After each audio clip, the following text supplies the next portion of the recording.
आज आम दि psychology of money book रु तीन टा बहुत बढ़िया जिनिस शिखमा।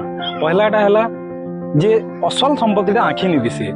जदि कार गोटे जाऊे आर आप देखिए भावुन जे बहुत बढ़िया कार है आउ बहुत धनी लोकटे ये नाई आप टोटाली रंग कहन जे एक्चुअल रे असल संपत्ति आखि नहीं दिशे आर जेनटा आखि नहीं दिशे सेटा होचे असल संपत्ति। दुई नंबर रे हला जे आपन जदि भावुन केनसी भी जिनिस फ्री रे मिलुचे केभे भी केनसी जिनिस फ्री रे नहीं मिले लाइफ रे से आपन किसी ना किसी जिनिस नौचे जेनता आपन इंटरनेट है कि यूट्यूब रे केनसी जिनिस आपन टाइम दौन कि नेटफ्लिक्स रे टाइम दौन आपन घंटा घंटा धरिक देखुन आप भावुन जे मते फ्री रे मिली जाउची नहीं से आपन बहुमूल्य टाइम नौचे आपन एनर्जी नौचे।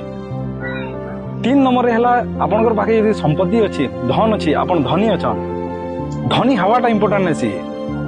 धनी है मेंटेन करी रहबाटा सस्टेन करी रहबाटा लंबा पीरियड तो धनी है रहबाटा मनी मैनेजमेंट जेनटा कि बोलसन सेटा आसबार अच्छी से जिनिसटा होइचे इंपोर्टेंट। तो ई तीनटा जिनिस आमे जानला आज साइकोलॉजी ऑफ मनी बुक रु। आहुरी भी एंता बुक रिलेटेड कंटेंट बुक रो समरी लगी मोर चैनल के लाइक करूँ वीडियो के शेयर करूँ और सब्सक्राइब करूँ। Thank you.